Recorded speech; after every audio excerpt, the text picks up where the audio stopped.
Kasi di naman kaila sa inyo na mahilig din akong sa health conscious kasi ako, no? Kung maaari lahat ng bawal di ko kinakain pero ganun pa rin, palala ng palala yung uric acid ko. Actually, kung sabi nga niya kanina, pag bumaba ako kagad para akong alimahong ganyan. Pero ngayon, nakakadiretso na ako ng baba at pataas. Alam niyo man yung bahay ko, napakataas, no?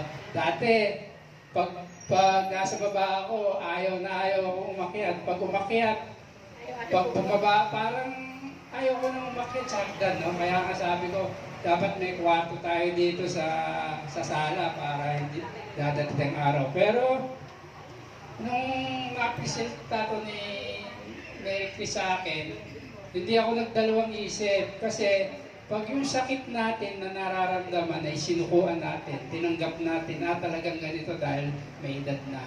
So wala na pong lunas, di ba? Mabubuhay tayo sa aray.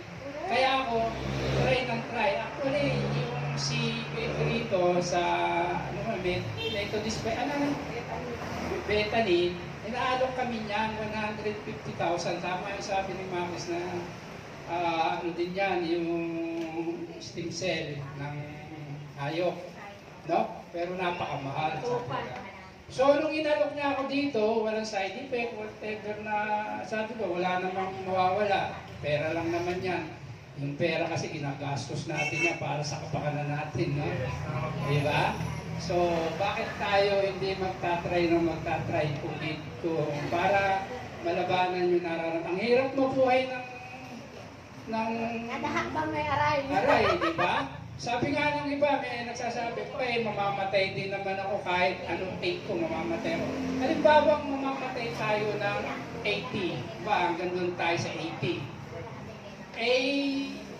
60 ka pa lang, 20 years kang mabubuhay sa aray. Kung mabuti ka pa ng 100 years, talagang gumagapang ka na, aray ka ng aray araw-araw, no? So, kasi sinukuan mo na yung kalusugan.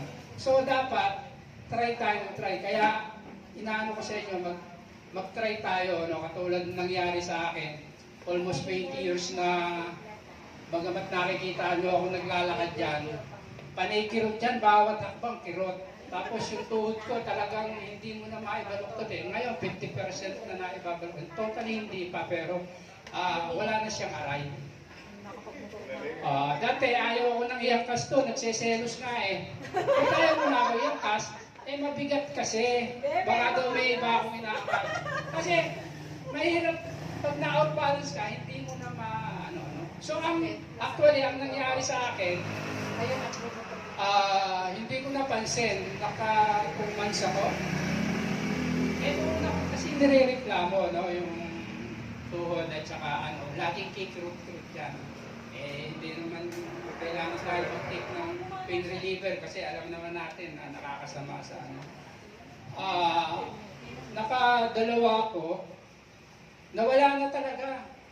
Kasi dati maglakad ako, kasi may barkada kaming joggers, nakakahiya, 15 hours, titigil na ako, sila na lang. Pero ngayon, kahit pakiramdam mo, kahit 1 hour, bakit hindi ko pa nasubukan, kaya ko na, na maglakad kasi wala nang tiro.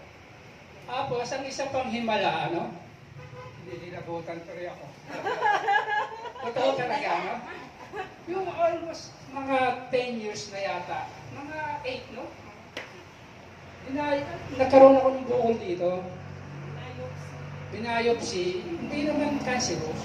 O sabi, hindi naman cancerous eh. Pero, ilang taon, mga 5 years na akong nag-take ng MX3 araw-araw.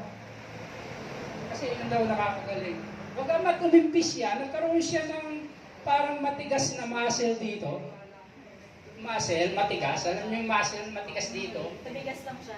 Matigas, makapal. Kaya nga, sabi ko dun sa naghihilot, sabi, patignan mo yan, baka lumala.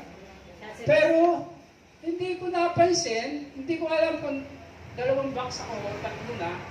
Diba? Wala na talaga, wala na, pantay na sila. Yeah! Pantay na talaga, hindi kinabutan ako. Kaya,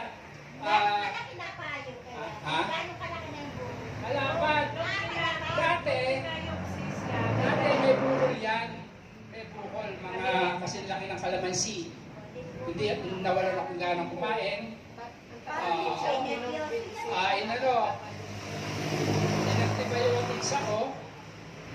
Hindi rin humigi kasi ang ano lang daw is yung sobrang acid bumukol dito.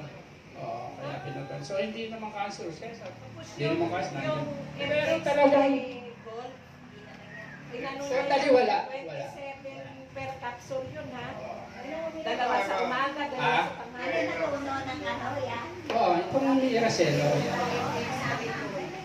Yan.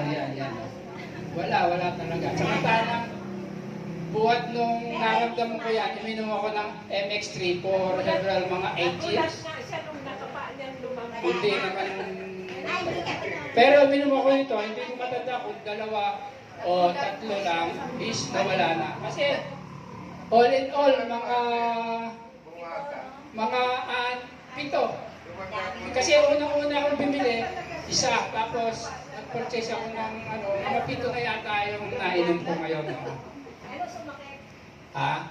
Walang sumakit. Kaya nagtataka ako rito, bakit sinisikmura siya pag yung uminom. Kasi wala naman akong naramdaman na... Baka meron talagang maganda.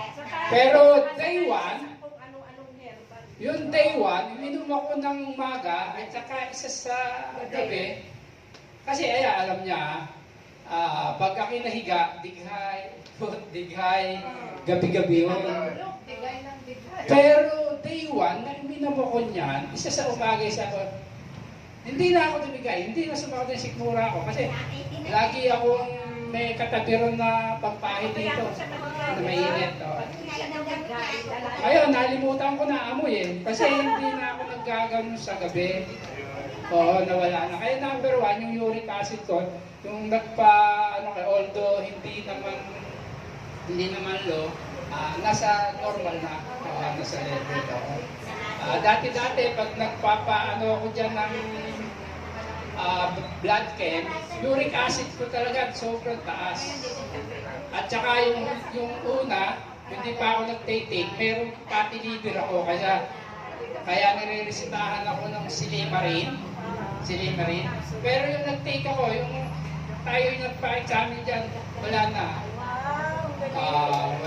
Wala silang hindi dun sa, parang meron dun sa ECG, pero pina-second opinion ko naman daw, lang naman daw, parang katandaan na, kaya medyo parang ang ECG hindi ganun ka-clear. Pero dahil daw sa may edad na ako, kasi na ako, 53 na ako ngayon eh. Parang Plus 20. Plus 20. 37. So ayun, hindi ako nagawa. Kaya magte-testimony ba yan? Alam niyo po, si Kuya, nalaman niya. Tapos, no? hindi na makalakad. Na-cure na. Ay isyong lumeng. Araw-araw yan, nagtitik ng pain reliever yan. Pero ngayon, sabi ko nga, ano mo na yan? Hindi na siya nag-maintain ng pain reliever. Wala nang kirot. Sabi ko, ano na yan? Pasalamat tayo. Kahit hindi hirap siyang maglakad, pero yung nararamdaman niya from time to time, kasakit, nawala. Hindi na siya umiinom. Sabi ko, tiisin mo hanggat matitiis mo. Pero tiniis niya yung unang araw, pangalawang araw. Ngayon, totally wala na siyang synthetic na gamot. Yan na lang ang tinitik. Nakaano na siya, pang-4 na yung niya. Sabi raw ng yung tinitik niya ngayon. forever na siya. Biro, pangatlo pa lang. Una pa lang, no? Unang kahon pa lang. Ngayon, bumili na siya ng 2. Unang kahon pa lang, nararamdaman niya.